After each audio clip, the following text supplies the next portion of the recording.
Surviving Infidelity, My Recovery Journey. The day my husband confessed to his affair, my world collapsed. But from the ashes of betrayal, I found a strength I never knew I had. This story contains themes of infidelity, emotional trauma, and mental health struggles that may be triggering for some audiences. Viewer discretion is advised. The night Daniel left, I sat on the couch, staring at the garden I'd spent years nurturing. My wedding ring lay on the coffee table, a cold reminder of the life I thought I had. The silence in the house was deafening, broken only by my ragged sobs. I felt like a vase shattered into 1,000 pieces, each shard cutting deeper. How do you rebuild when the person you trusted most has betrayed you? The first few days were a fog.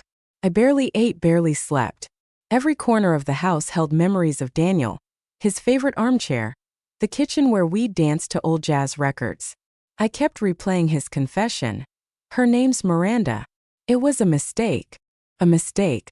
7 years of marriage reduced to a single word. I called my best friend Sarah, who came over with a bottle of wine and a box of tissues. "You don't have to figure it all out now," she said, her voice gentle. "Just take it one breath at a time." Her words echoed what a psychologist might say. Acknowledge the pain without letting it define you. Dr. Laura Bennett, a therapist I later consulted, explained that betrayal triggers a grief response, much like losing a loved one. "You're mourning the life you thought you had," she said. "Give yourself permission to feel it all. Anger, sadness, confusion. I felt it all right. I was angry at Daniel, at Miranda, at myself for not seeing the signs sooner.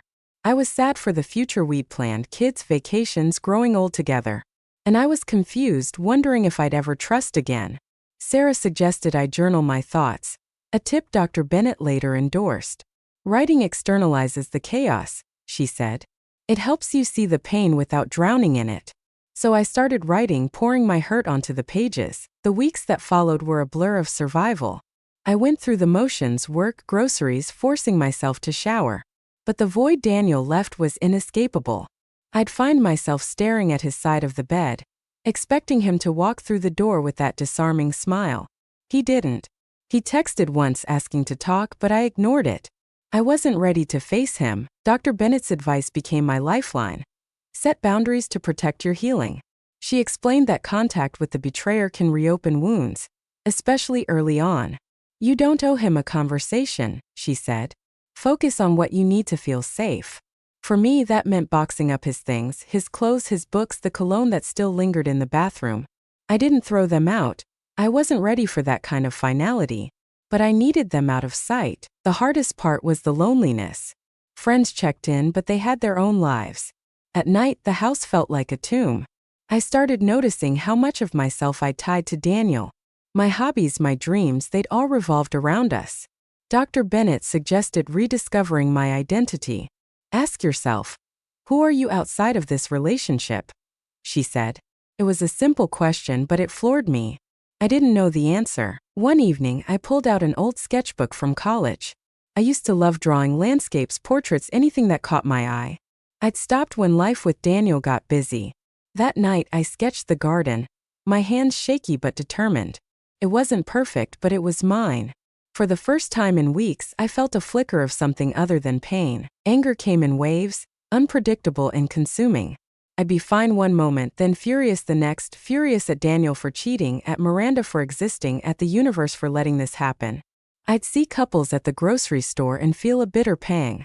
Why did they get to be happy while I was picking up the pieces? Dr. Bennett warned that anger, if unchecked, can become a trap. "It's a valid emotion," she said. "But holding on to it too long poisons you, not them." She suggested channeling it into physical activity. Movement helps release the energy anger creates. I wasn't a gym person, but I started walking every morning. The park near my house became my sanctuary, trees, birds, the rhythm of my steps. I'd walk until the anger softened, until I could breathe again. One day I ran into a colleague, Mark, at the park.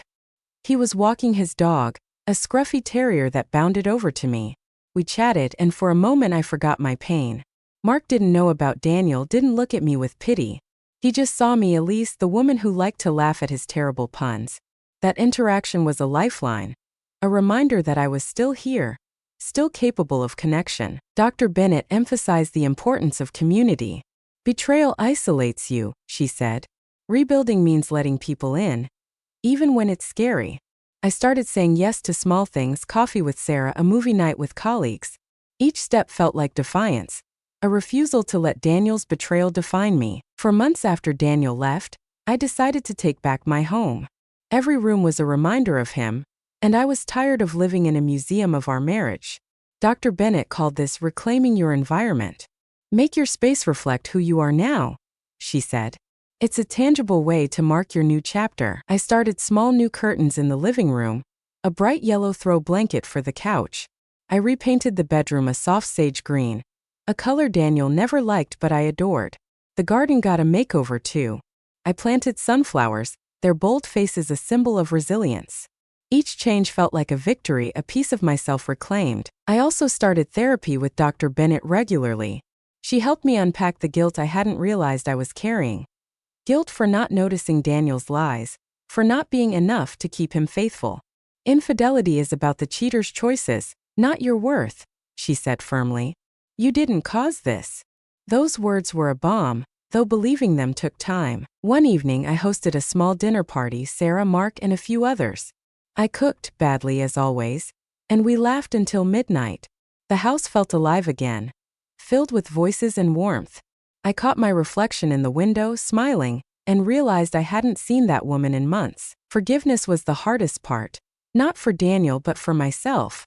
I blamed myself for trusting him, for ignoring the red flags, for losing years to a lie. Dr. Bennett introduced the concept of self-compassion.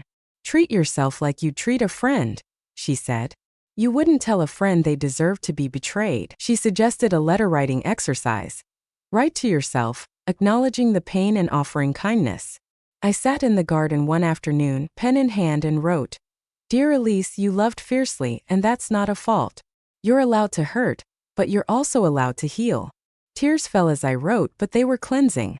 I burned the letter afterward, a symbolic release. I also started meditating, another of Dr. Bennett's recommendations. Mindfulness grounds you in the present, she said. It helps you let go of the what-ifs. I'd sit by the garden, focusing on my breath, the rustle of leaves, the warmth of the sun. It didn't erase the pain, but it made it bearable. Slowly, I began to trust myself again. I took a pottery class, something I'd always wanted to try. My first bowl was lopsided, but I loved it. It was proof I could create something new, something whole. I started dreaming again, maybe a trip to Italy, maybe a new career path. The future felt possible. A year after Daniel's betrayal, I stood in my garden, pruning the sunflowers. The house was mine now, legally and emotionally. Daniel had moved across the country, and I'd stopped checking his social media. I didn't need to know about him or Miranda. My life was my own. Dr. Bennett's final piece of advice was about redefining love. Betrayal doesn't mean love is impossible, she said. It means you get to choose who's worthy of it, starting with yourself. I was learning to love myself, flaws and all. I was learning to love the people who showed up: Sarah, Mark, my pottery classmates. Mark especially had become a friend. We'd started hiking together, his dog trailing behind us. There was a spark there, but I wasn't rushing. Dr. Bennett had cautioned against rebound relationships. Take your time, she said. You're not filling a void, you're building something new. For now, I enjoyed his company, his laughter, the way he saw me as Elise, not the woman who'd been betrayed. The garden was in full bloom, a testament to my resilience. I'd survived the storm, and though the scars remained, they didn't define me. I was stronger, wiser, more myself than ever. Healing wasn't linear. There were still bad days, but each step forward was a victory. As I stood there, scissors in hand, I realized I was grateful. Not for the betrayal, but for the woman it forced me to become. I was no longer the Elise who trusted blindly, who lived for someone else. I was Elise, the gardener, the artist, the survivor.